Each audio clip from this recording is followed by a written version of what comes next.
Wabarakatuh. Selamat malam teman-teman semuanya. Waalaikumsalam Waalaikumsalam warahmatullahi warahmatullahi wabarakatuh. Selamat malam, Ibu. Ya, baik. Sebentar saya mau share screen.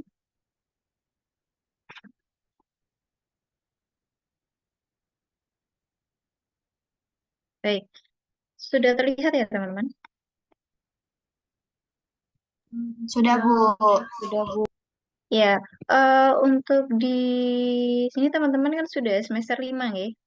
Kemudian semester 5 nanti kita kan durasi perkuliahan itu 3 tahun untuk 6 semester. Untuk di semester 5 ini mohon teman-teman perhatikan karena sudah masuk di semester-semester akhir. em bahwanya bahwasanya teman-teman akan melakukan atau menghadapi yang namanya karya tulis ilmiah. Nah, sebelum di karya tulis ilmiah itu teman-teman juga akan magang ya. Karena kemarin dari PKL 1 sampai PKL 3 teman-teman sudah melaksanakan, kemudian kita akan masuk ke magang. Nah, magang ini nanti akan ada terusannya, akan ada lanjutannya sampai ke karya tulis ilmiah. Kenapa kok kita melaksanakan pembekalan karya tulis ilmiah? Nanti ada kaitannya dari magang sampai ke karya tulis ilmiah. Ya, kemudian teman-teman sudah dengar nggih? Atau sudah disampaikan mungkin sama dosen-dosennya kalau nantinya teman-teman akan dibagikan link yang berisikan 3 pilihan judul KTI, betul?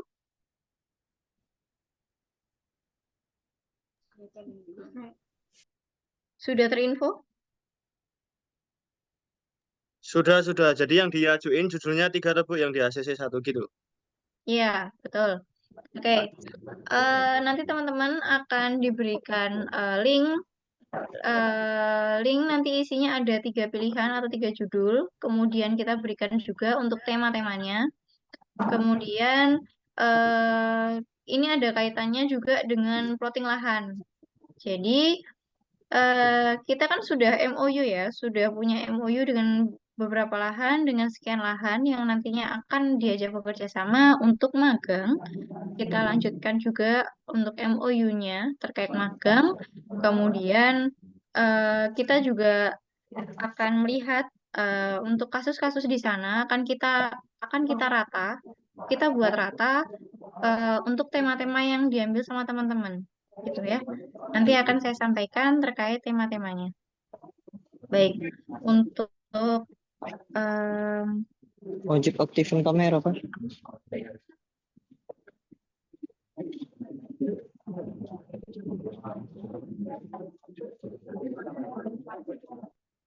oke, ya. Baik, ini untuk timelinenya. Yang pertama, step pertama yaitu pengajuan judul. Nanti di tanggal 23 sampai tanggal 28, mengingat sekarang sudah di tanggal 21 ya. Ya, mohon teman-teman, saya ingatkan sekali lagi, Prodi ingatkan sekali lagi, mohon teman-teman untuk mempersiapkan 3 judul yang akan diajukan.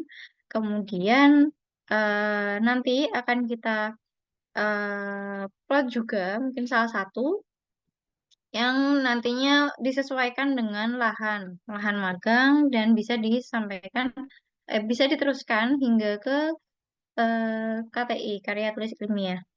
Nah, karya tulis ilmiah ini syaratnya adalah teman-teman itu sudah menjalankan semester dari semester 1 hingga semester 5, ya.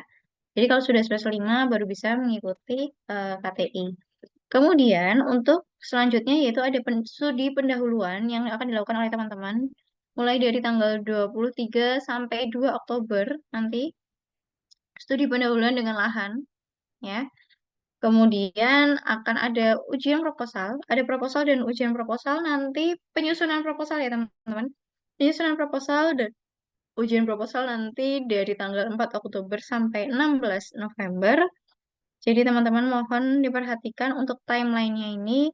Jadi teman-teman akan kuliah, juga akan menyusun proposal, dan ada ujian proposal di tengah-tengahnya. Kemudian teman-teman juga akan melakukan penelitian mulai di tanggal 11 November sampai 14 Desember.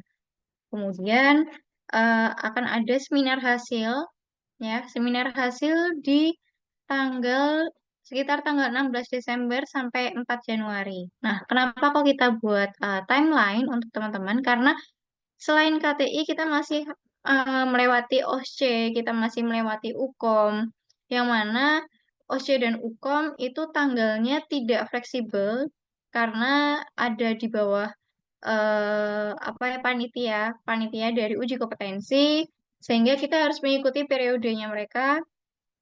Jadi kita juga dari Prodi harus mengusahakan untuk membuat timeline seperti ini, dan teman-teman saya harap bisa bekerja sama untuk sama-sama menyelesaikan ujian KTI-nya gitu ya. Kemudian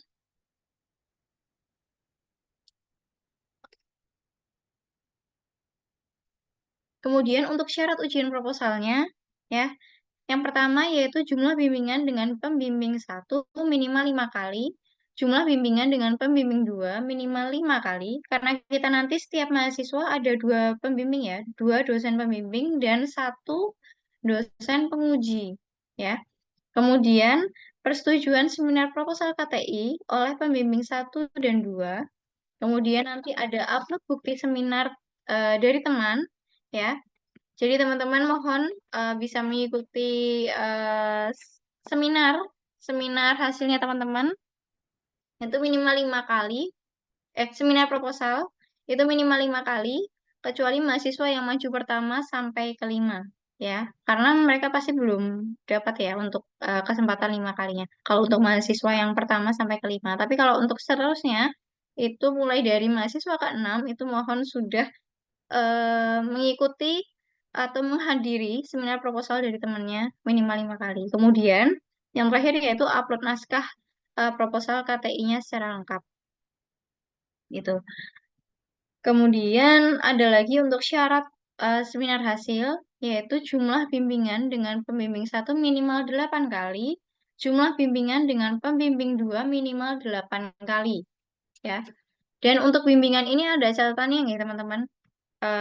Catatan untuk bahwa teman-teman itu punya bukti telah bimbingan sebanyak 8 kali. Ya, sama seperti yang sebelumnya. Kemudian persetujuan seminar KTI oleh pembimbing 1 dan 2. Kemudian ada upload naskah proposal KTI lengkap. Gitu ya. Nah,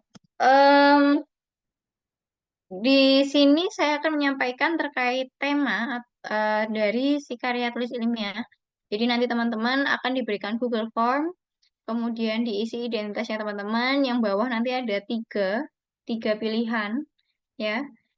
Di situ ada temanya sama, mulai dari RME nanti yang perencanaan, kemudian RME implementasi, RME evaluasi atau analisis problem solving, kemudian ada RME keamanan data, RME standar data kesehatan, ada RME digital signature, RME bridging aplikasi kesehatan, kemudian informasi geografis, ada mutu pelayanan standar dokumentasi, mutu pelayanan evaluasi, kemudian ada penjaminan, ada coding, ada perancangan desain sistem informasi, statistik, data quality, dan lain-lain.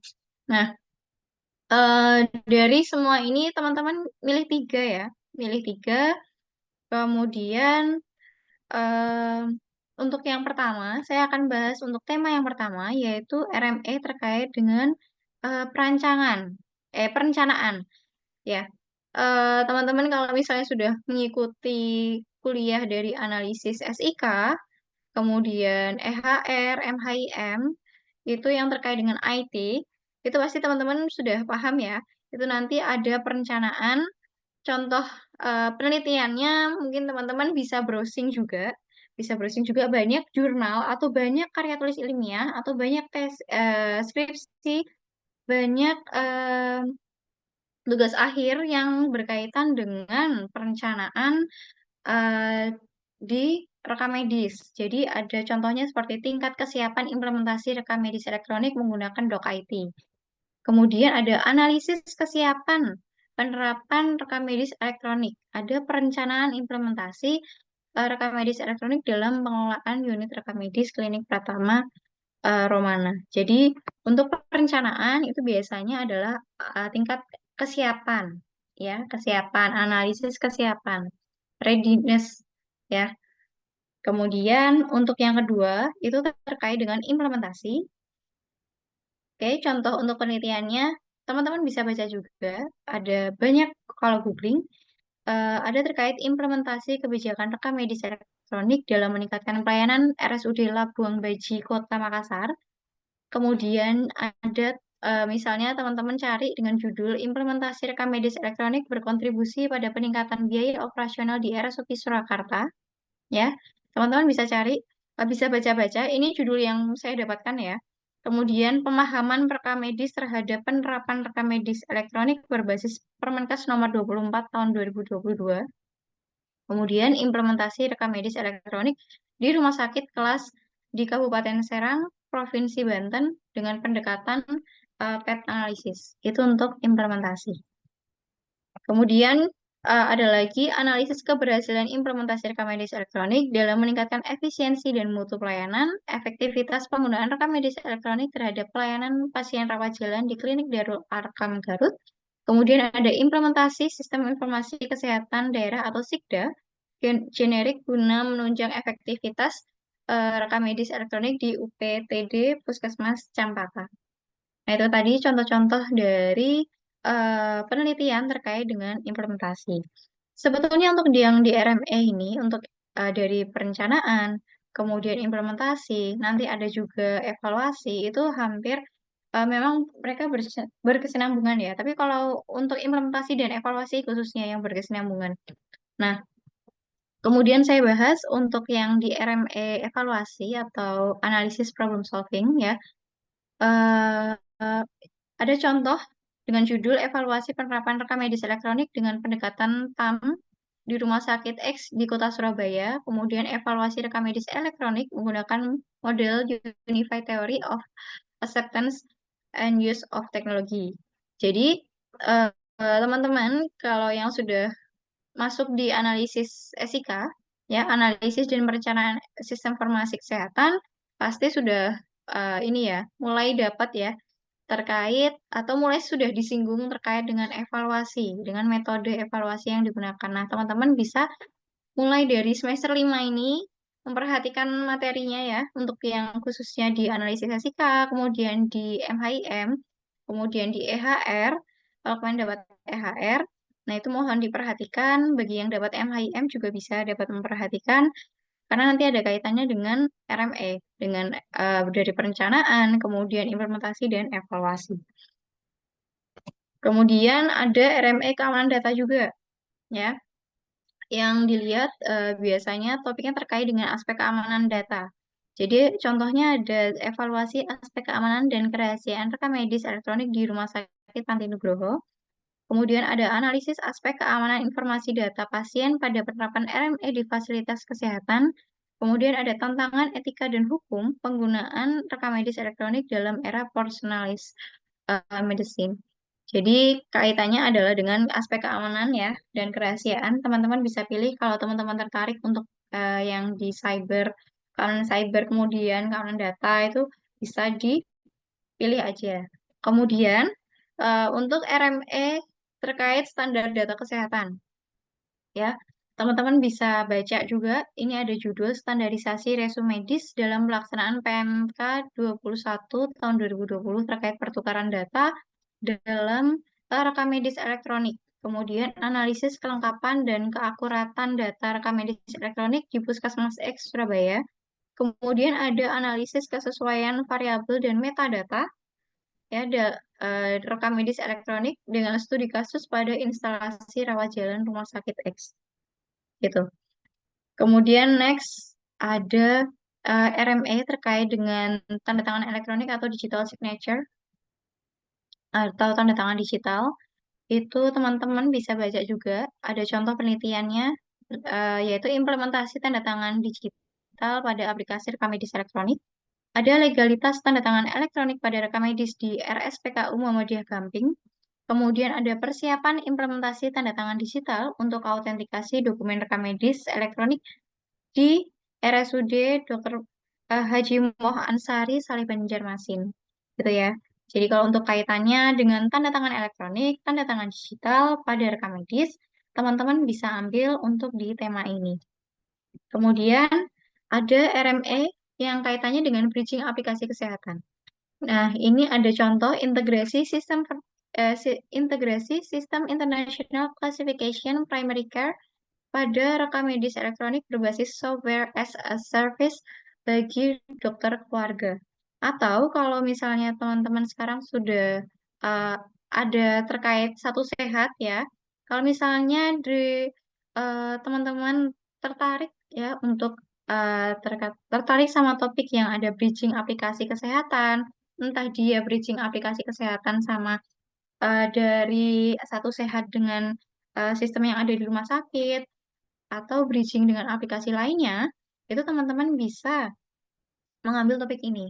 Kemudian ada informasi geografis. Mungkin ini teman-teman yang ambil mata kuliah pilihan SIG ya, eh, bisa mulai coba-coba atau tertarik, bisa coba mempersiapkan dari sekarang, kira-kira teman-teman mau melakukan eh, penelitian terkait SIG dengan data apa atau di mana.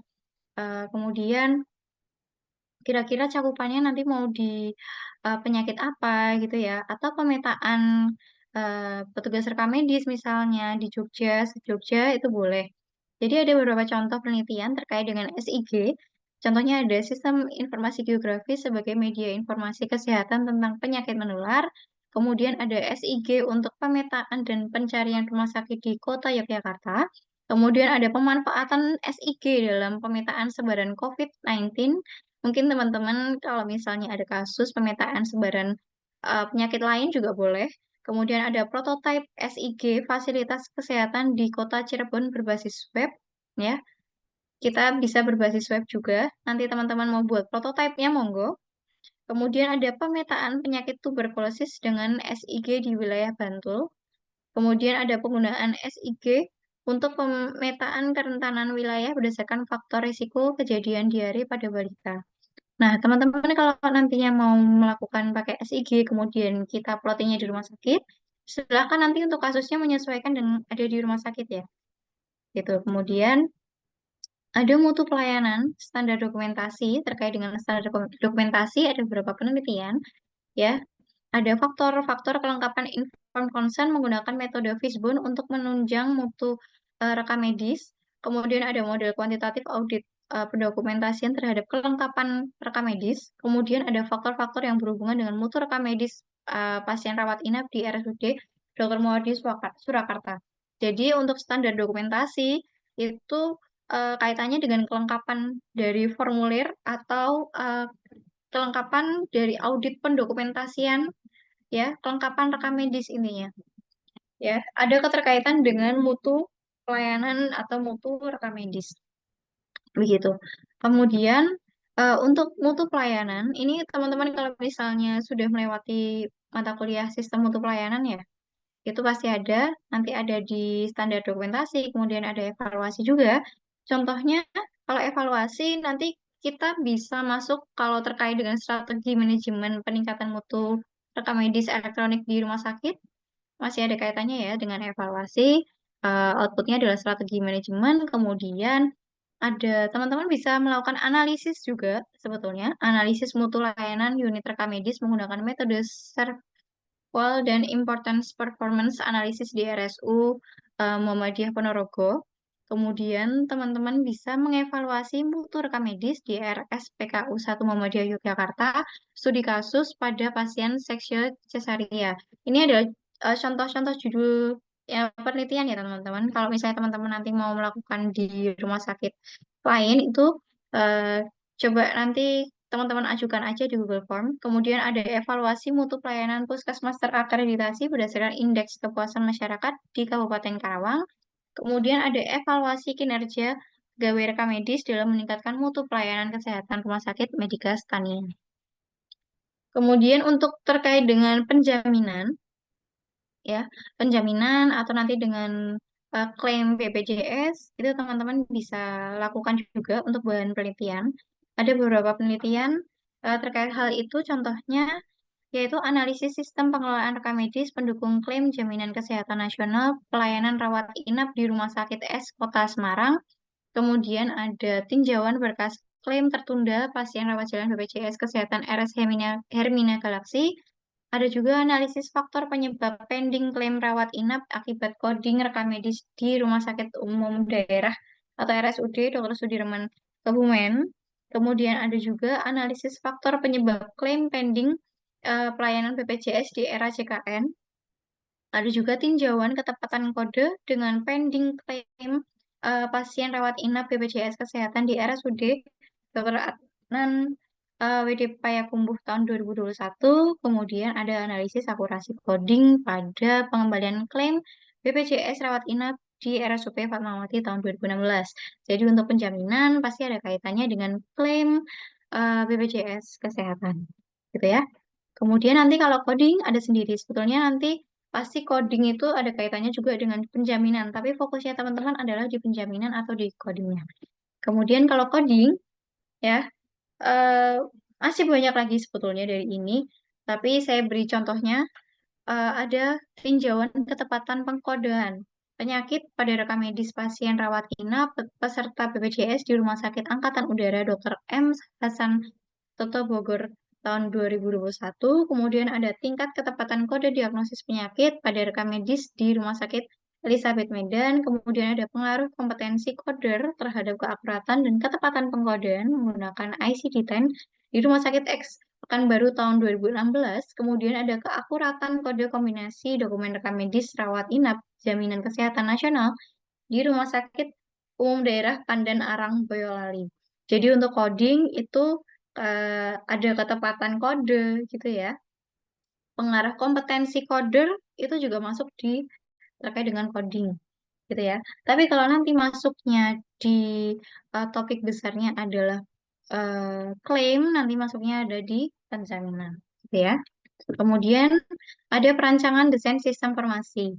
Nah, untuk perancangan ini teman-teman bisa mulai melakukan perancangan dari semester 5. Nanti kalau masuk di analisis SIK, kita mulai masuk di pendesainan, tahap desain, teman-teman mau buat mulai dari DFD dan lain-lain, bisa disiapkan dari sekarang, ya. Mumpung nyicil di semester 5, kemudian teman-teman bisa ajukan, kemudian disesuaikan dengan yang ada di rumah sakit nantinya. Oke, ada contoh penelitiannya, yaitu yang pertama ada pembangunan sistem aplikasi RME dan pendaftaran pasien online berbasis web dengan studi kasus klinik medis Elisa Malang.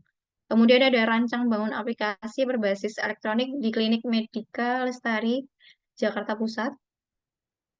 Kemudian ada desain sistem informasi untuk mendukung pelayanan rekam medis unit rawat jalan di Rumah Sakit Jiwa Prof. Dr. Surya Magelang.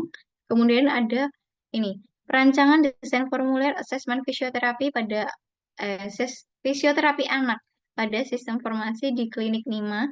Nah, ini dalam bentuk modul. Teman-teman tidak hanya merancang, tidak eh, tidak hanya perancangan atau merancang atau menggambarkan dari desain awal, kemudian storyboardnya seperti apa, nanti UI UX atau user interface-nya seperti apa, tapi bisa juga dalam bentuk modul, ya. Jadi nanti kalau modul itu kira-kira item datanya yang dibutuhkan apa saja, kayak gitu ya. Yang di rumah sakit eh, adanya seperti apa, kemudian seharusnya seperti apa. Itu teman-teman boleh buat modul, ya. Ini kebetulan Mas Rifanur itu pernah penelitian ya terkait rancangan desain formulir asesmen fisioterapi anak pada sistem informasi di Klinik Nima. Kemudian outputnya adalah dalam bentuk modul. Nah, mungkin kalau teman minat bisa coba tanya-tanya juga ya sama Mas Rifanur. Kemudian ada rancang bangun, ada desain, ya. Kemudian untuk aplikasinya bisa mobile base, web base, itu bisa. Silakan teman-teman bisa menyesuaikan. Kemudian yang ke-14 ada statistik. Di tema ini ada contoh penelitian, yaitu analisis statistik asuhan kesehatan pasien rawat inap di Rumah Sakit Bayangkara Padang Ada analisis laporan grafik Baber-Johnson dalam menunjang pelaporan yang efektif dan efisien di RSUD Kanjuruhan Kabupaten Malang. Ada analisis tren dan grafik Baber-Johnson pada efisiensi tempat tidur di Rumah Sakit X Kota Bandung. Kemudian ada penilaian tingkat efisiensi pengelolaan rumah sakit dengan aplikasi Baber-Johnson di Rumah Sakit Husada Sidoarjo. Nah, teman-teman saya yakin sudah pernah dapat teori ini ya, penggunaan Baber Johnson. Jadi teman-teman bisa eh, mengajukan ini jika teman-teman memang tertarik, kemudian cari kasusnya juga di rumah sakit, disesuaikan kira-kira yang dibutuhkan adalah laporan grafik Baber Johnson yang seperti apa, gitu ya. Kalau misalnya memang di sana belum secara maksimal untuk penghitungannya, belum paham dalam penghitungannya, nah teman-teman bisa bisa mengambil kasus tersebut sebagai bahan di KTI-nya, teman-teman. Gitu. Kemudian ada data quality. Sebenarnya untuk di data quality ini bisa masih masuk di kaitannya sama RME tadi. Data quality nanti ada 10 indikator sebetulnya. Tapi ini nggak mau dipakai juga nggak apa untuk tema ini, karena sudah masuk di RME yang awal. Ada RME perencanaan, RME implementasi, dan RME evaluasi.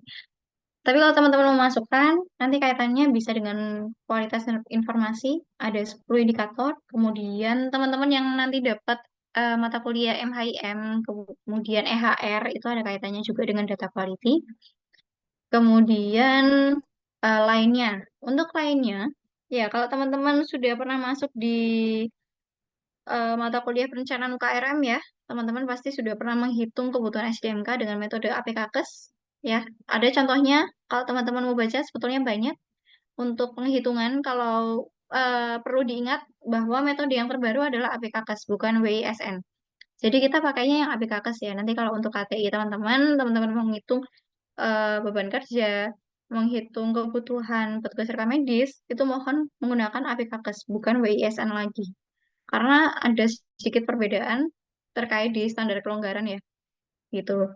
Nah, ada contoh penghitungan kebutuhan SDMK dengan metode APKKes di Klinik Pratama Green Care Kota Bandung. Kemudian ada di tingkat puskesmas, tingkat rumah sakit.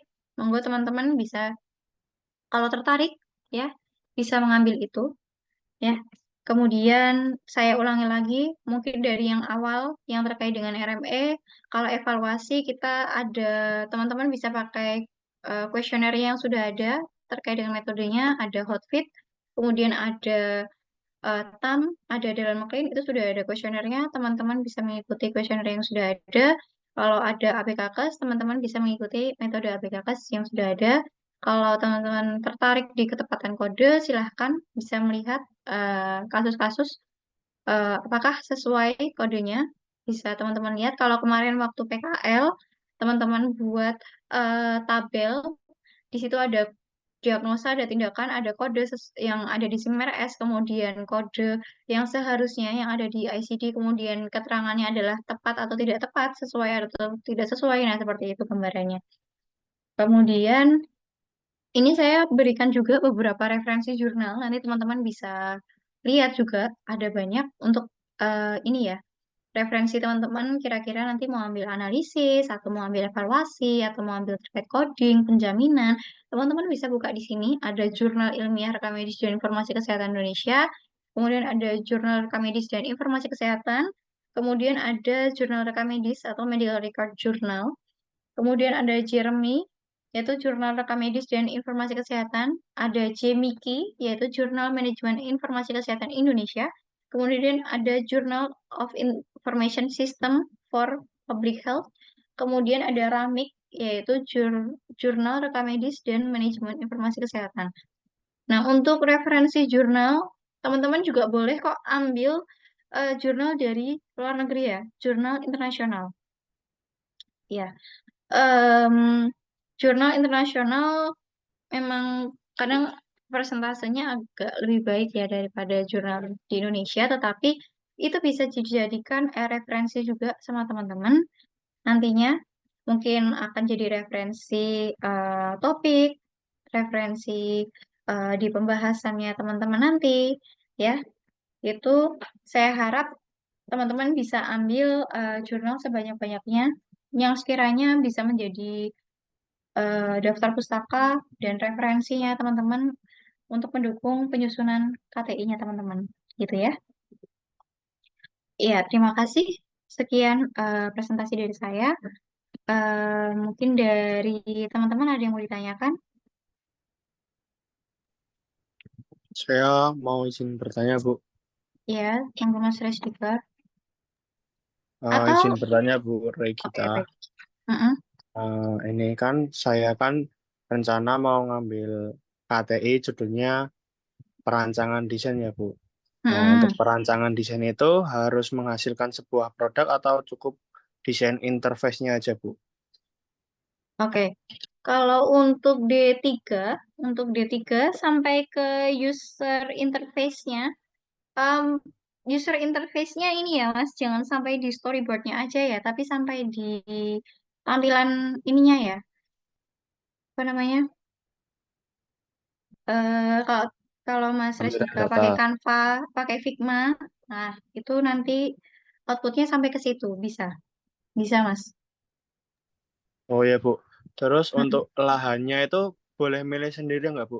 Soalnya pandangan saya di klinik, Bu. Ya, untuk lahan nanti kita akan ada plotting Mas, karena kita akan menyesuaikan sama lahan yang sudah MOU, sudah punya kerjasama dengan kampus BSI gitu Mas. Jadinya lahannya dipilihin kampus gitu ya, Bu. Nggak Iya, bisa milih sendiri ya. nggak bisa Mas. Kita sudah ikut sama aturannya. Jadi untuk rumah sakit eh, kita sudah ini ya Mas, apa pakai lahan yang sudah ada kerjasama dengan RM di 3 RM. Kemudian nanti kita plotting sana gitu. Oh, Sama kan seperti yang PKL 1, PKL eh, dua, 2, PKL tiga. 3 ya. Kan itu Kan mereka ini, sudah punya MOU. ya, Nah, Mas. kan ini saya kan eh, udah nyicil ya, Bu, bikin user interface Mm-mm, aplikasi mental health itu. Nah, terus nanti mm. dilihat, Bu, dari kasus gangguan jiwa mana yang terbanyak gitu, Bu. Rumah sakit mana yang banyak kasus gangguan jiwanya gitu. Iya, nanti bisa dituliskan di Google Form-nya, Mas. Oh, iya, Mm-mm. iya. Biar kita bisa nge-plotting sesuai sama yang mau diajukan sama Mas Res juga gitu ya. Oh, berarti bisa kemungkinan di Garcia ya, Bu, kalau aplikasi itu mental health. Mungkin bisa jadi. Oh, ya, Bu. Baik, Bu. Terima kasih, Bu Regita. Iya, sama-sama. Oke, kalau yang terkait dengan data, dengan tema dan alur, itu dari saya sudah cukup. Mungkin dari teman-teman Mas Ihsan, Mas Yuda, nanti akan membahas terkait e-layanan. Sudah siap, Mas Yuda, Mas Ihsan, mungkin? Nggih, Bu Regiti. Bu Regit. Suaranya terdengar mboten nggih? Putus-putus atau lancar?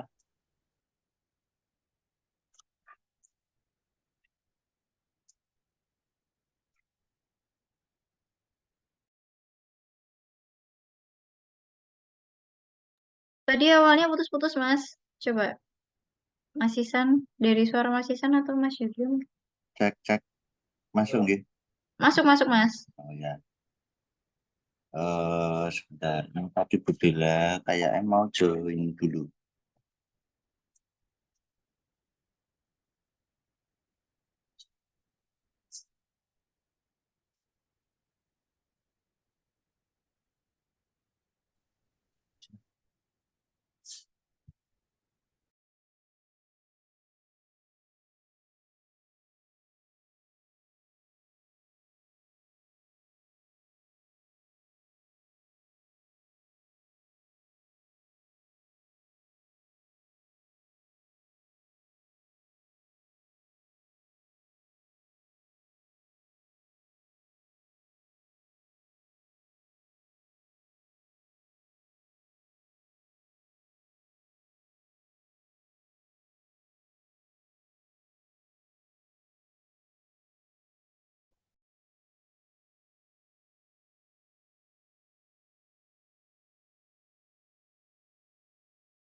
Oke, teman-teman, karena ini Bu Dela belum bisa join di roomnya, ini saya perkenalkan dulu terkait aplikasi e-layanan.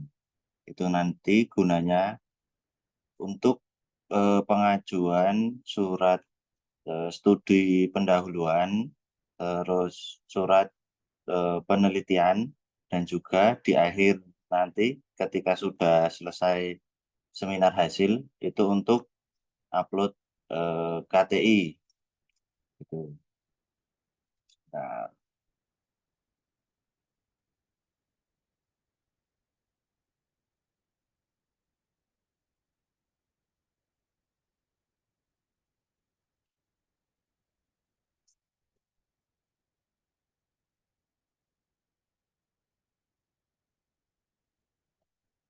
nah ini seperti yang tampil di share screen, kelihatan gitu teman-teman. Kelihatan, Pak. Lihat, Pak. Nah, ini nanti kita share linknya di grup, atau yang mau capture boleh silahkan. Ini untuk tampilan depan aplikasi e-layanan. Itu nanti teman-teman harus aktivasi akun terlebih dahulu. Itu di sini ada aktifkan akun. Ini saya berikan contoh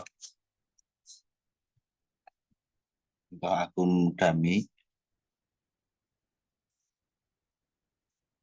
Nah, yang perlu diingat, email yang sudah terinput di aplikasi adalah email yang sama dengan di Siakat. Jadi nanti teman-teman pakai email yang dari Siakat gitu. Ini diisi NIM-nya, terus email yang sama dengan Siakat, lalu diklik create account.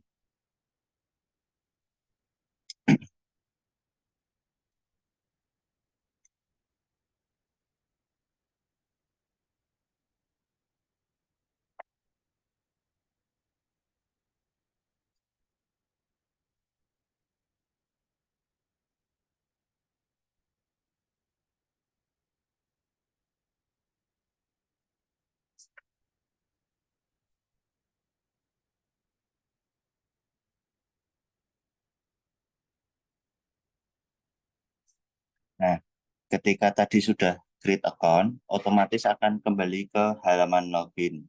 Itu nanti akan ada username dan password yang dikirimkan ke email. Nah, di sini ada username dan password yang terkirim otomatis by sistem dari sistem ke email. Nanti teman-teman bisa rubah password atau tetap sama dengan yang default dari sistem.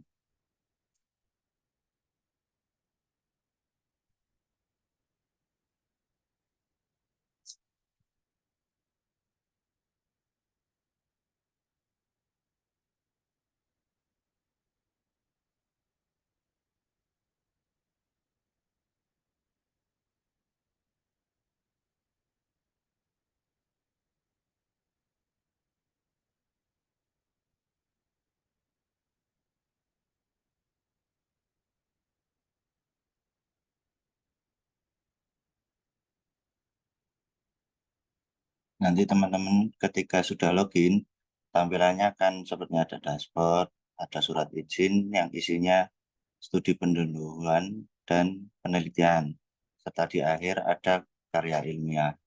Studi pendahuluan itu untuk apa Mas Yud? Saya kok lupa. Studi pendahuluan digunakan untuk pertama kali kalian mengajukan judul kalian, sama bertanya apakah di sini judul saya ini bisa diterima gitu untuk pengambilan data. Jadi contoh simpelnya seperti itu ya teman-teman. Beda lagi dengan surat izin penelitian. Kalau izin penelitian itu adalah sudah ada surat balasan dari pihak rumah sakit klinik atau puskesmas itu yang me-ACC kalian, oh silakan ambil data di sini. Itu nanti gunanya pakai surat ini. Gitu, Mas An. Oke, matur nuwun Mas Yuda. Jadi nanti teman-teman akan mungkin di awal akan bisa mengajukan beberapa stupen ya Mas Yuda. Ya. Itu. Mungkin kalau secara aplikasi kurang lebih seperti itu. Jadi ketika teman-teman nanti mengajukan surat, itu akan diverifikasi dari pihak prodi.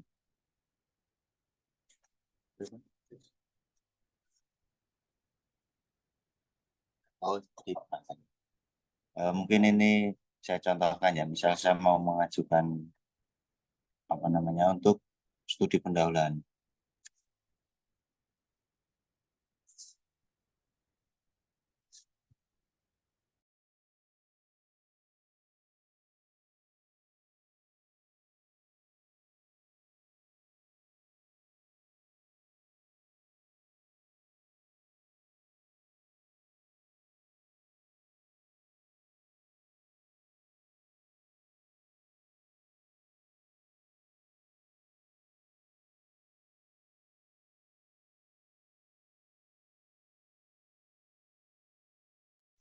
Jadi di sini ketika teman-teman mengajukan surat studi pendahuluan gitu ya,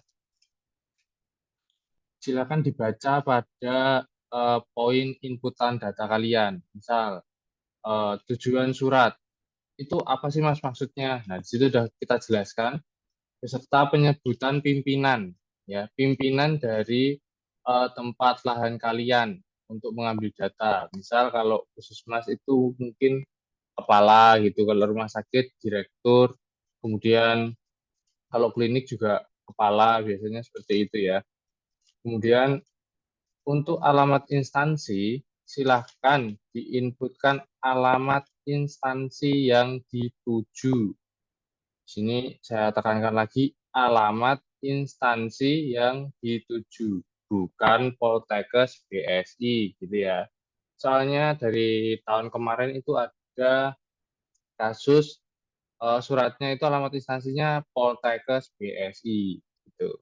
Kemudian lanjut ke judul karya tulis ilmiah kalian. Nah, untuk judulnya itu judul yang sudah di ACC oleh dosen pembimbing kalian, baik dosen pembimbing 1 maupun dosen pembimbing 2.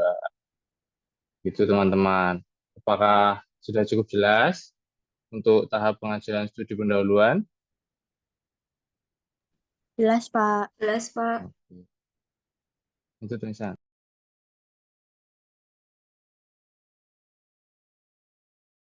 Jadi setelah kolom-kolom diisi sesuai dengan yang dijelaskan Mas Yuda tadi, ini tinggal disubmit. Nah, nanti akan muncul list di sini beserta status pengajuan. Kalau open itu berarti masih diajukan ke prodi. Di prodi belum diproses. Nanti akan ada proses checking. Yang dicek yaitu tadi mulai dari tujuannya sudah betul atau belum, alamat sudah sesuai atau belum, lalu judulnya itu ada kesalahan penulisan atau tidak. Itu nanti akan dicek dari prodi sebelum eh, dikeluarkan surat untuk rumah sakit atau lahan yang dijadikan untuk penelitian atau KTI tadi. Tuh.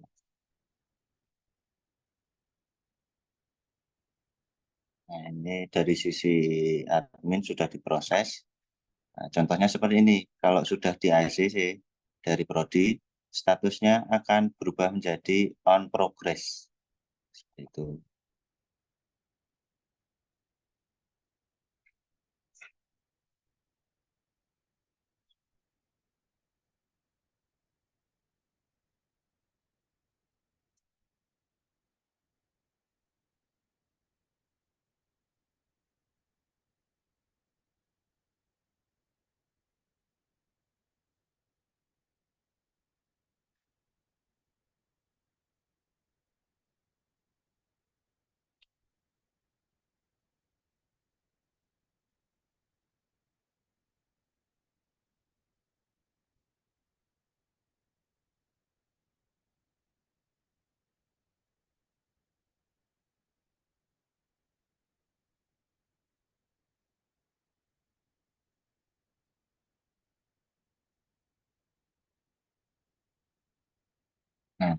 Apabila dari prodi sudah menerbitkan surat, nanti di sini statusnya sudah, dan terus di aksi ada tombol download untuk mendownload surat studi pendahuluan.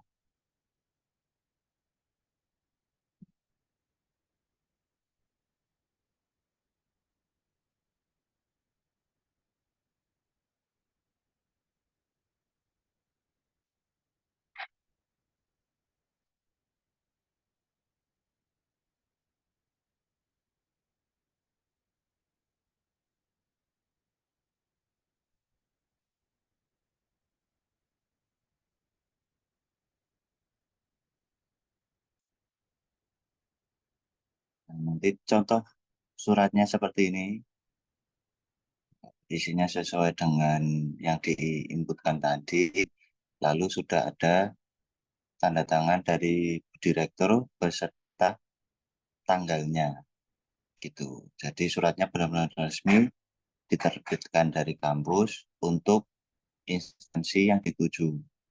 Seperti itu. Sama halnya dengan surat penelitian. Kurang lebih kan isiannya sama.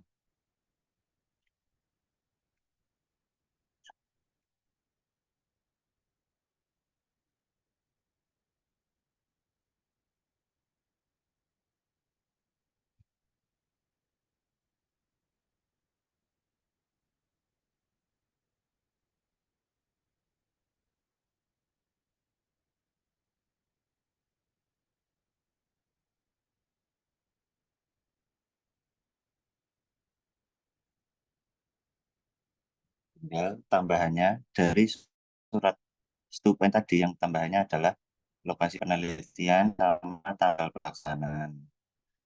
Lokasi penelitian itu misal di rekam medis. Lalu tanggal pelaksanaan penelitian ini itu teman-teman penelitiannya selama berapa lama di rumah sakit atau di lahan lainnya, misal sebulan, terhitung mulai hari ini sampai bulan depan. Ini tinggal disubmit. Lalu prosesnya sama seperti yang stupen tadi. Dari prodi mereview dulu, ketika sudah betul semua akan di ACC dan terbit suratnya. Mas Isan, izin menambahkan. Boleh, Bu Dela. Ya, mohon maaf lagi gabung ya. Oke, jadi yang dipastikan di sini saat mengajukan surat studi pendahuluan atau besok surat penelitian, itu silakan dipastikan tujuan suratnya itu kemana. Jangan sampai tujuan suratnya itu ya salah ya. Tadi mungkin juga sudah disampaikan sama Mas Isan. Apalagi misalnya kayak di contoh di rumah sakit DKT itu bukan ke direktur ya. Kalau rumah sakit DKT itu biasanya ke kepala. Atau mungkin itu suratnya ditujukan bukan ke direktur, tapi ditujukan ke misalnya dinas kesehatan kayak gitu. Jangan sampai mungkin penelitiannya di Puskesmas terus ditujukan ke kepala Puskesmas, padahal itu suratnya untuk dinas kesehatan kayak gitu. Jadi minta tolong dipastikan tujuan suratnya ini betul gitu. Karena kalau tujuan suratnya salah ya nanti harus mengajukan surat lagi. Itu nggih. Oke, bisa dilanjut Mas Isan. Ya, siap, Bu Dela. Matur nuwun.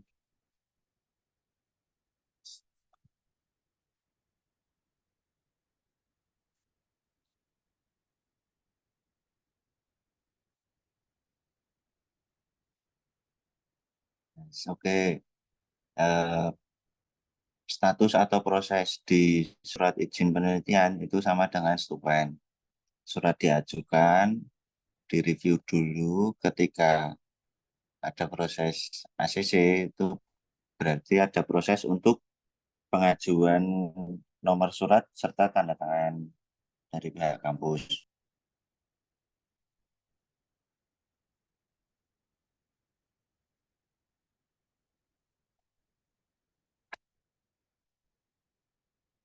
Setelah selesai juga sama, tinggal di-download suratnya, akan muncul surat permohonan untuk penelitian sesuai dengan yang teman-teman inputkan tadi.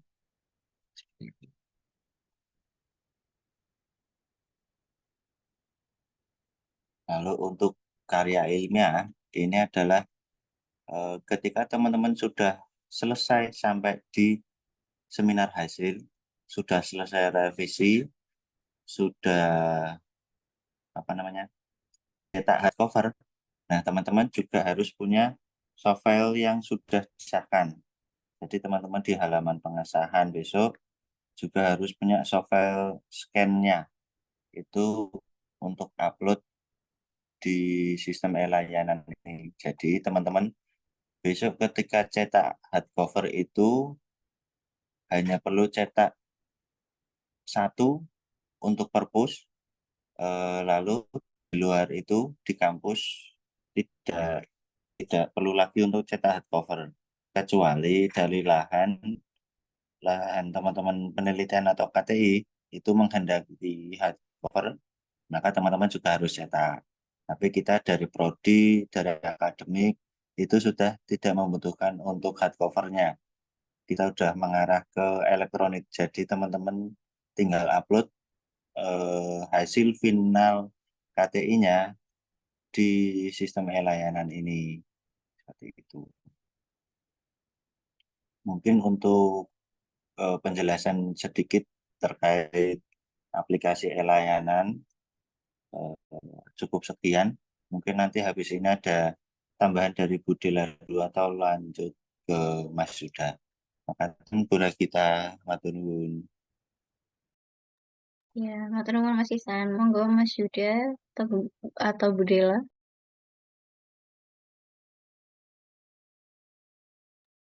Tadi sudah dijelaskan terkait itu belum ya, Mak? Kendala-kendalanya, apa yang berpengalaman dari kakak tingkat. Sudah belum? Belum, Bu Dela. Bisa ditambahkan Bu Belum. Dela? Ya, oke. Ya, jadi ya pengalaman dari kakak tingkat teman-teman semuanya gitu ya. Kemarin yang banyak terkendala KTI-nya itu dan menyebabkan tidak lulus itu biasanya satu terkendala dengan EC. EC itu adalah etika clearance gitu ya. Kalau teman-teman tadi sudah sempat dengar etika clearance itu apa gitu. Jadi etika clearance itu adalah surat ya dari Poltekkes BSI itu tidak bisa mengeluarkan. Jadi hanya mengeluarkan nanti dari prodi hanya mengeluarkan surat pengantar gitu ya, surat pengantar untuk dibuatkan etika clearance dan etika clearance itu biasanya nanti melibatkan pihak eksternal gitu. Contoh kalau di Jogja itu ada Polkesyo gitu ya bisa atau di Unjaya itu juga bisa. Lalu di Unisa itu juga bisa.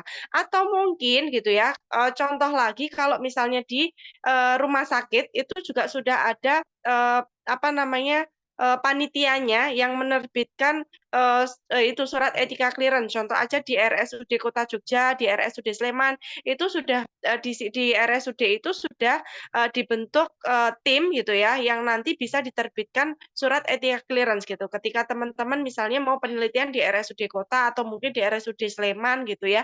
Nah, itu nanti etika clearance-nya itu permohonannya itu ke sana gitu ya di sana dan nanti yang akan menerbitkan di rumah sakit tersebut gitu. Kalau di rumah sakit juga tidak bisa menerbitkan etika clearance dan diwajibkan untuk adanya etika clearance maka pengajuannya itu di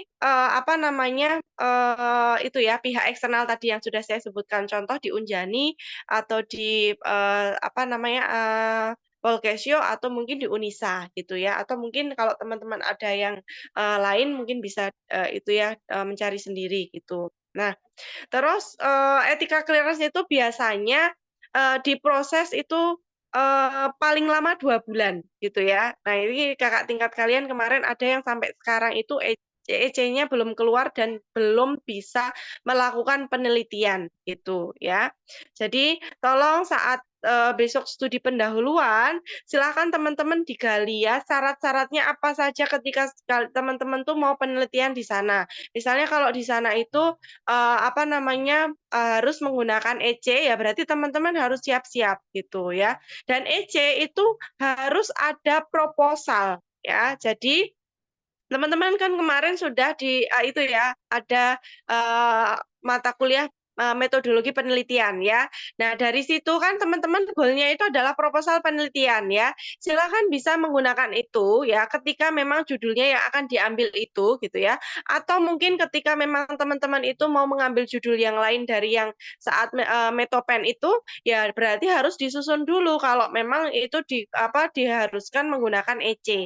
Jadi kalau EC itu biasanya syaratnya memang harus ada proposalnya dulu ya, proposal penelitiannya dulu gitu ya.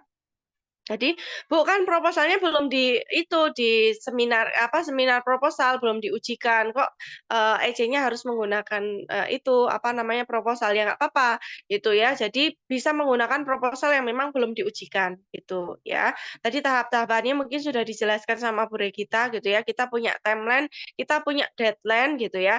Dan yang kedua selain EC itu biasanya mahasiswa yang tidak patuh sama deadline yang sudah ditentukan oleh prodi. Kalau prodi sudah menentukan, silakan untuk mengajukan stupen, silakan untuk melakukan penelitian. Oh, silakan untuk maju seminar hasil, silakan untuk seminar proposal. Kalau memang mahasiswa itu tidak bisa mematuhi apa yang sudah ditentukan, jadwal yang sudah ditentukan oleh prodi, biasanya itu nanti akan keteteran, gitu ya. Karena apa? Prodi itu sudah menyesuaikan dengan jadwal Komnasnya kapan, jadwal teman-teman magang itu kapan. Jadi memang harus taati untuk deadline-nya itu tadi gitu ya.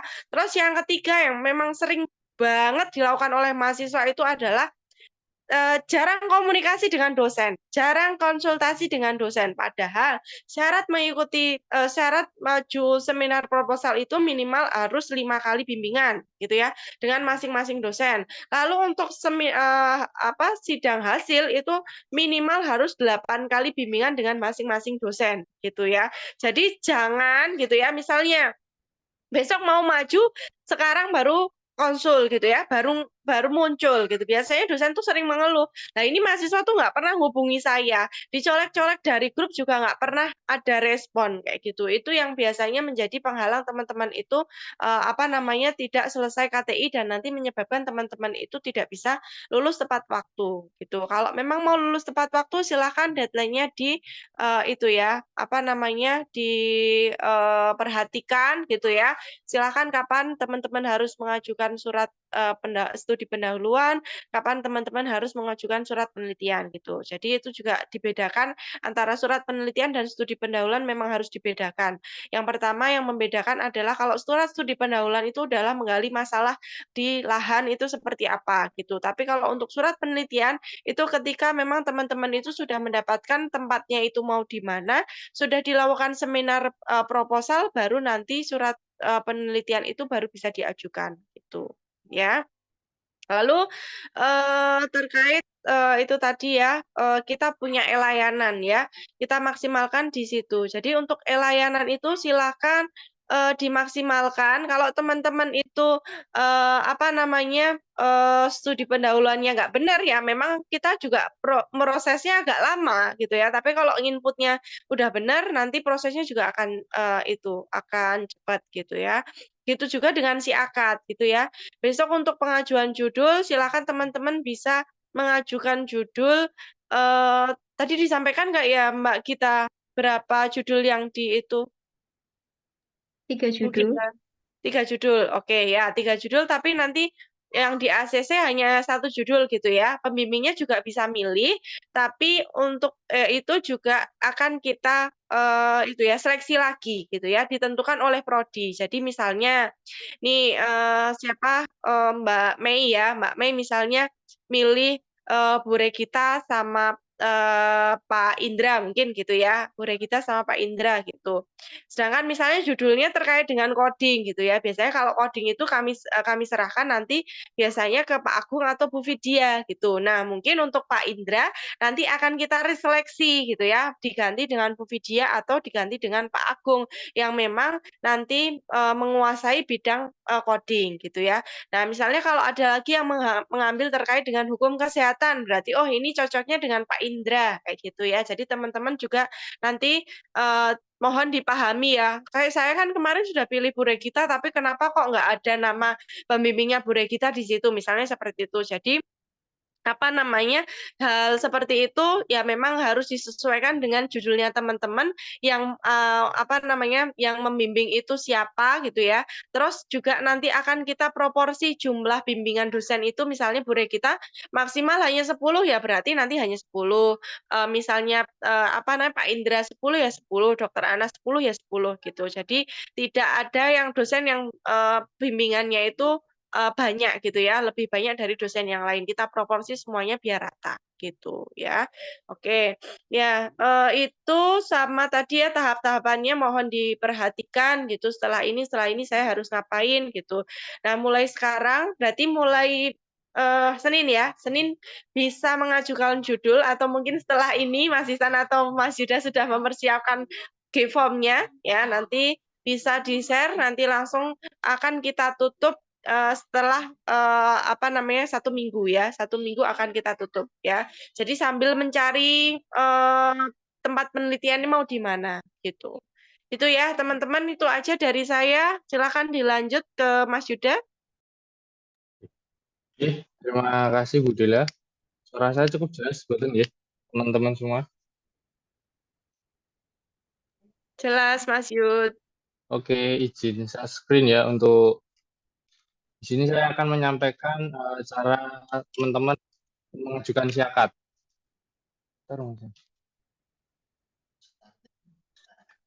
Oke, di halaman share screen itu akan terlihat nih teman-teman. Jadi nanti teman-teman setelah pengajuan Google Form, kemudian teman-teman diwajibkan untuk menginputkan judul yang sudah ACC itu ke dalam syakat. Nah, inputnya di mana, Mas? Inputnya teman-teman adalah nanti di menu perkuliahan, di menu perkuliahan, kemudian di proposal dulu, di proposal tugas akhir. Ini proposal tugas akhir, kemudian klik yang proposal. Biasanya nanti kalau teman-teman langsung di proposal. Kalau saya di menu user adminnya ini, saya bisa melihat semua proposal yang teman-teman ajukan gitu ya. Setelah itu, untuk menu pengajuan ini hampir sama dengan menu user mahasiswa. Teman-teman cukup klik yang tombol hijau ini, tambah, teman-teman tambahkan, kemudian nah di situ sudah tertera teman-teman. Ada nama teman-teman, terus kemudian tanggal pengajuan, topiknya teman-teman, topik N. Saya mau tanya, topik N apa? Artinya topik N itu apa? Halo teman-teman. Judul yang di ACC bukan Mas? Inggris Topik bukan Mas. benar, siapa tadi yang bilang? Topik in English. Cinta, oke, benar. Ya, benar Mas Jessica. Jadi judul yang sudah di ACC itu topik yang ada bintang merah ini adalah yang bahasa Indonesia. Kemudian jika teman-teman translate ke bahasa Inggris, teman-teman masukkan ke topik in English ini. Untuk yang wajib diisi itu teman-teman adalah yang ada bintang merahnya aja. Itu wajib. Jika teman-teman nggak ngisi maka nggak akan bisa. Kayak gini nanti notifnya. Ada merah-merahnya kayak gini kalau teman-teman belum mengajukan. Gitu ya, saya pinjem datanya Dinta ya Mas. Oke, kita Wahyu Dinta misal. Tanggal pengajuan ini diisi tanggal pengajuan teman-teman di hari itu misal. Sudah diajukan Google Form, kemudian dosen 1-2, oh yaudah Mas ACC, teman-teman mengajukan di tanggal misal di tanggal 24 ini, gitu kan. Misal ini semisal ya. 24, teman-teman langsung ajukan di situ tanggal 24. Kemudian lanjut topiknya, misal tadi Mas, rancangan sistem gitu ya, mungkin dan seterusnya gitu ya.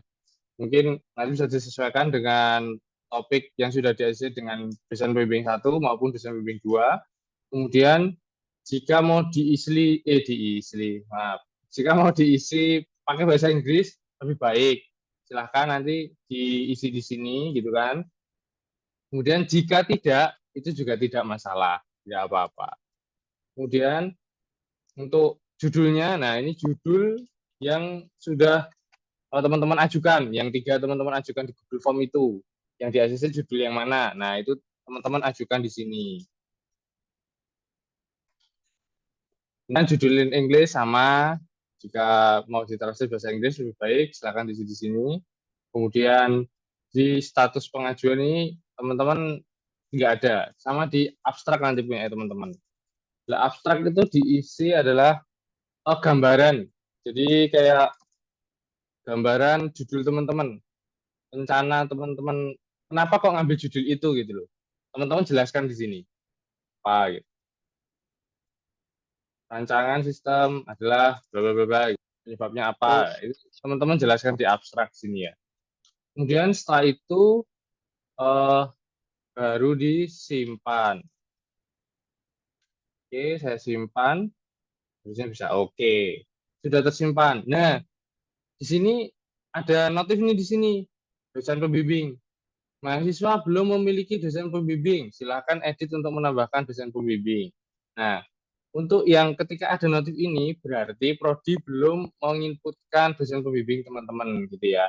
Jadi teman-teman tetap tetap tenang aja.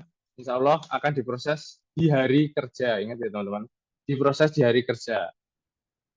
Kemudian setiap bimbingan teman-teman wajib menginputkan di si akad, baik bimbingan online, bimbingan offline, itu teman-teman inputkan di si akad, baik by WA, baik by Gmail. Silakan teman-teman inputkan di sini di bimbingan proposal ini. Kemudian ditambah ya teman-teman. Sampai sini dulu. Apakah cukup jelas menurut saya? Jelas, Pak. Oke. Saya lanjut. Kemudian di sini sudah tertera teman-teman. Ada bimbingan kemudian pembimbing proposal siapa, terus tanggal bimbingan, kemudian bahasan teman-teman terkait apa, topik juga sama, topik yang mau diajukan itu yang apa, misal ya bab 1 gitu, kalau enggak ini deh bab 1 gitu, bab 1. Kemudian nanti di pembahasan ini jelaskan teman-teman mau apa, sebutkan dengan kata-kata yang baik dan sopan. Kemudian teman-teman bisa menginputkan link jika teman-teman mempunyai file pendukung. Misal, wah saya sudah membuat bab 1, udah ada Word-nya. Nah, teman-teman bisa inputkan di sini. Silakan masukkan di sini nih, di link. Teman-teman bisa masukkan. Kalau mau masukkan lampiran juga bisa lewat situs file ini. Itu. Jadi bisa lebih dari 1. Oh iya. Jadi untuk yang si akad yang sekarang atau mungkin dari dulu ya, saya kurang mengekspos setelah ada pembaruan lagi. Ini sekarang bisa lebih dari 1 teman-teman untuk mengajukan lampirannya. Jadi misal teman-teman ada punya 3 file gitu untuk lampirannya, teman-teman bisa uploadkan di sini. Dengan catatan file yang diupload adalah PDF 1, kemudian JPEG formatnya ya, maaf, untuk formatnya adalah PDF, JPEG, PNG, doc, docx, PPT, PPTX, XLS, XLX, XLSX, kemudian JPEG. Maksimal filenya itu 2 MB. Jika lebih dari 2 MB, harap dikompres dahulu. Gitu ya teman-teman. Jadi misal ngupload nih, kemudian, Mas, saya nggak bisa, ada notifnya. Dilihat dulu notifikasinya. Jika notifikasinya kok teman-teman belum bisa memecahkan, bisa menghubungi pihak prodi. Bisa dengan saya sendiri, bisa dengan Bapak Isan, Bapak Adi, maupun dengan Bapak Rifano. Gitu ya. Kemudian jika sudah, ini teman-teman simpan. Gitu. Kemudian di sini ada rekap percakapan bimbingan teman-teman selama bimbingan. Nah, untuk bimbingan, seingat saya, maksimal itu 8. Benar begitu, Ibu Dela?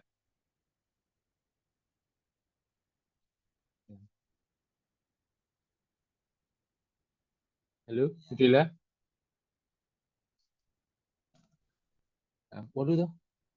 Ini, izin membantu menjawab, Mas. Minimal Iya. 8, Mas. Kalau bener tuh Mbak Gita? Iya, maaf. Iya, minimal 8. Bener 8 ya? Iya, kalau untuk eh bimbingan proposal itu 8. Minimalnya maksimal ya? Maksimal minimal. Oh iya, untuk ACC Minimal. proposalnya Iya, minimal ya, 8. untuk ACC proposalnya minimal 8 kali bimbingan, baik dengan dosen pembimbing 1 ataupun dosen pembimbing 2, gitu ya. Kemudian nanti jika sudah memenuhi ini semua teman-teman nanti akan diplotting dari prodi untuk jadwal ujian proposalnya. Di jadwal ujian proposal, teman-teman cukup memasukkan syarat yang dibutuhkan di sini udah ada semua nih. Jumlah bimbingan dengan pembimbing 1 minimal pembimbing 5 kali. Ini keterangan yang lama. Mungkin besok akan saya upgrade tuh ya. Minimal 8 kali. Kemudian ini jika sudah divalidasi, ini yang validasi bukan teman-teman ya. Jadi yang validasi adalah dosen pembimbing 1, dosen pembimbing 2 teman-teman. Kemudian persetujuan seminar proposal. Ini divalidasi oleh dosen pembimbing juga. Kemudian yang paling penting dan jangan sampai lupa, uploadkan bukti seminar punya teman-teman. Jadi diupload di sini, jangan lupa. Nah, kasus biasanya itu kita dari prodi itu nggak segera proses karena apa? Karena filenya ini nggak segera diupload ya teman-teman. Jadi di sini masih kosong, teman-teman belum ngupload gitu. Dengan ketentuan sama, formatnya JPG, PNG, PDF, JPEG, maksimal juga 2 MB, sama.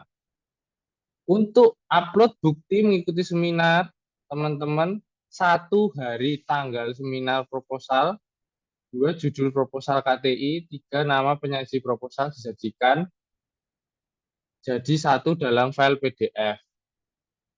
Oh, ini upload buktinya, teman-teman. Jadi ini upload bukti mengikuti seminar untuk teman, seminar temannya gitu maksudnya. Jika yang maju pertama kali, nah ini catatan ya, jika yang maju pertama kali itu tidak wajib ya misalnya ya, ada kelonggaran. Jadi, untuk teman-teman poinnya, nah kalau nggak pengen, saya nggak mau ikut seminarnya itu gitu kan, nah teman-teman maju pertama kali nih langsung, set. Terus, nah ini prodi langsung ACC di sini. Jadi teman-teman nggak perlu mengikuti seminar temennya, karena teman-teman maju pertama kali gitu ya. Kemudian sama ini upload naskahnya, naskah KTI-nya. Kalau proposal itu biasanya bab 1-2 misalnya. Oh iya, mungkin bab 1-2 saya agak lupa. Itu diupload di sini ya teman-teman, jangan sampai lupa. Kemudian teman-teman yaitu yang wajib diisi jika mau ujian itu adalah di poin upload bukti seminar teman sama upload naskahnya. Tuh. Kemudian jika sudah, nanti teman-teman akan diplotting untuk jadwal ujiannya. Nah, untuk menurut jadwal ujian saya kurang paham ya. Apakah nanti tampil di mahasiswa, di zakat mahasiswa atau tidak? Ini adalah tugas prodi untuk plotting. Nah, plotting untuk ujian, nah tadi sudah disampaikan oleh Bu Dila, sebisa mungkin ikut jadwal yang sudah ditentukan dari prodi. Gitu ya teman-teman. Jadi nanti akan lebih enak teman-teman untuk kedepannya, karena agenda RM itu cukup banyak teman-teman. Seperti yang disebutkan pada kita di awal, ada USC kita, kemudian nanti masih ada PKL, magang, UKOP gitu kan. Itu perlu teman-teman, jadi ibaratnya sekarang prihatin dulu lah. Karena UKOM-nya teman-teman ini adalah exit exam gitu ya teman-teman. Jika teman-teman nggak lulus UKOM, teman-teman nggak akan bisa wisuda gitu. Kemudian sudah besok ketika sudah selesai ujian proposal nih, sudah direvisi semua gitu kan, teman-teman tidak perlu mengajukan data tugas akhir. Jadi ya, perlu diingat, teman-teman tidak perlu mengajukan data tugas akhir. Nanti prodi yang akan menyeleksi proposal teman-teman. Jadi di status ini, ini tadi. Nah, ini di atas. Ini ada setujui. Nah, jika nanti prodi sudah menyetujui punya proposal punya teman-teman, maka ini data akan termerger langsung terkirim di data di modul data tugas akhir. Jadi nanti datanya udah ada di sini, teman-teman. Udah ada di sini. Kita lihat salah satu punya kakak kelas teman-teman supaya enggak bingung. Nah, ini salah satu jika sudah di ACC, teman-teman. Di sini. Nanti di detailnya di sini, ini akan diinputkan oleh prodi. Tugasnya teman-teman tetap sama, bimbingan. Nah, bimbingan jangan sampai lupa teman-teman untuk diinput. Gitu ya. Baik dengan pembimbing 1 maupun pembimbing 2. Di sini tercatat semua teman-teman. Prodi akan bisa mengevaluasi di sininya. Jadi, ini ada tulisannya topiknya, bab 4, bab 4, bab 5, gitu. Ini belum ada persetujuan dari prodi. Kalau udah ada persetujuan ini biasanya ada centang hijaunya teman-teman. Di sini ada centang hijaunya. Kemudian reka percakapan bimbingan akan bisa terlihat di sini. Nah, ini percakapan konsultasinya kosong. Ini adalah contoh yang kurang tepat. Bukan saya katakan buruk, bukan, tapi kurang tepat. Sebaiknya percakapan konsultasi ini juga diisi teman-teman. Apa yang teman-teman bahas gitu ya. Poin topiknya oke, bab 4. Nah, bab 4 kan itu yang dibahas, apa aja. Nah, teman-teman sebutkan di sini. Gitu ya. Jangan sampai kosongan kayak gini, jangan. Saya harap jangan. Kemudian langsung lanjut kita ke syarat ujian. Nah, impact-nya, kalau di sini kosong, kemudian pembimbing sini nggak disetujui gitu kan teman-teman. Di sininya teman-teman, kita ngelihatnya di sini. Bimbingannya ini kosong teman-teman. Karena nggak ada yang disetujui gitu. Jadi prodi, loh kok kosong gitu kan. Kita harus ngevaluasi ke sini lagi. Ini tuh di ACC enggak gitu kan. Ternyata tanya dosennya, lah gimana mau di ACC? Lah ini reka percakapan aja nggak tahu gitu kan. Bahasnya apa gitu. Jadi saya tekankan lagi ke teman-teman, silahkan ketika mengisi reka percakapan bimbingan, diisi selengkap mungkin, sedetail mungkin. Jadi nanti dosen pembimbing kalian akan enak untuk menyetujui gitu ya. Jadi misal konsul bab 4, oh dosen pembimbing kalian misal lupa gitu, saking banyak kerjaannya gitu kan. Kemarin tuh bahasnya apa sih di percakapan? Nah, dosen pembimbing itu bisa lihat dari sini teman-teman. Gitu ya. Kemudian sama untuk syarat ujian, ini jumlah bimbingan minimal 8 kali. Kemudian ada surat persetujuan, sama juga surat persetujuan. Kemudian upload naskah KTI lengkap. Oke, di sini lengkap ya teman-teman. Berarti dari bab 1, 2, 3, 4, 5 ya misalnya. Semua. Jadi semua bab itu udah diupload di sini. Gitu ya. Kemudian jadwal ujian juga sama. Sebisa mungkin, nah ini contoh yang sudah terinput, sebisa mungkin ikutilah sesuai jadwal yang sudah diplotting oleh prodi. Jadi besok insya Allah prodi untuk jadwal ini akan lebih tepat waktu gitu ya. Karena kemarin sempat ada satu dan lain hal yang menyebabkan ini jadwal jadi mundur. Prodi untuk plottingnya ini jadi mundur di kakak kelas kalian kemarin. Itu mungkin itu saja yang dapat saya sampaikan. Kurang lebihnya mohon maaf. Sebelum saya tutup, ada yang mau ditanyakan terlebih dahulu? Saya persilahkan.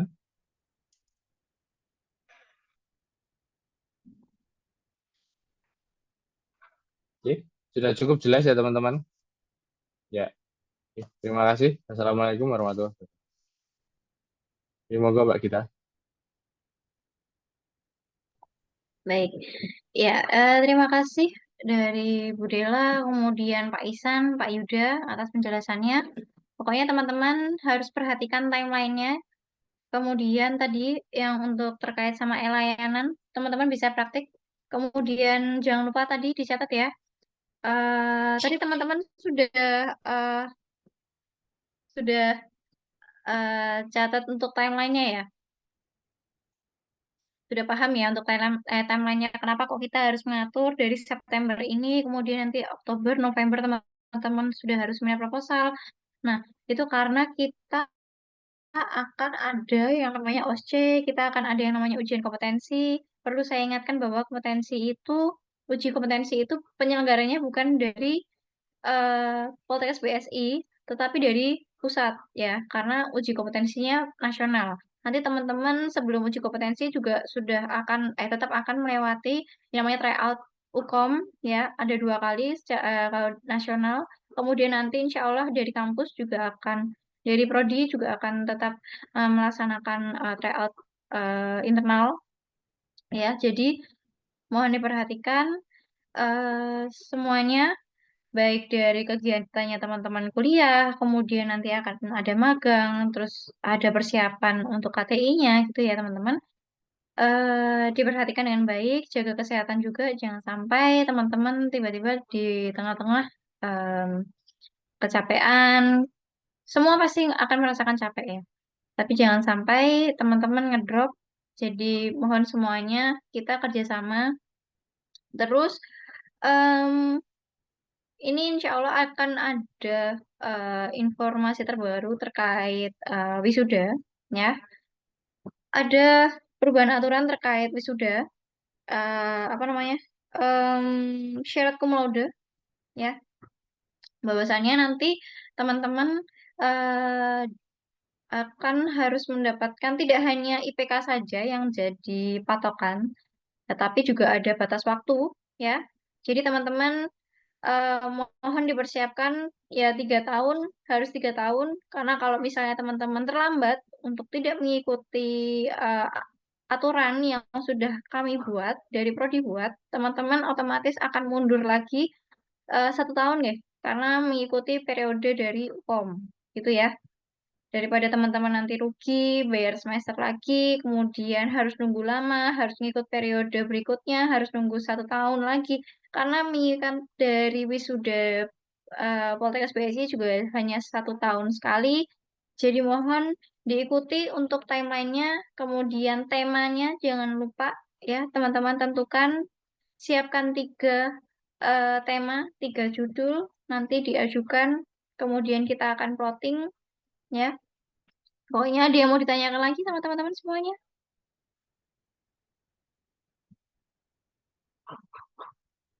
Ada yang mau ditanyakan? Dari Bu Dela, dari Pak Yuda, dari Pak Isan, ada yang mau ditambahkan? Cukup, Bu Ita. Ya, Sudah udah cukup cukup Pak Isan. kita. Paling Ya, nanti dari Bu setelah Dela ini juga. setelah ini akan saya mulai share form untuk pengajuan judul serta aplikasi layanan. Nanti langsung saya share. Oke. Ya, oke. Untuk PPT nanti akan kita share ya. Baik, boleh nanti akan kita share. Nanti teman-teman bisa klik di jurnalnya itu untuk referensi juga. Baik, dari saya juga sudah cukup. Bisa kita tutup ya, Mas Isan, Mas Yuda, Bu Dela ya. Silakan, Bu Ita. Oke, Bu Gita, jangan lupa aksen Ya, teman-teman. baik.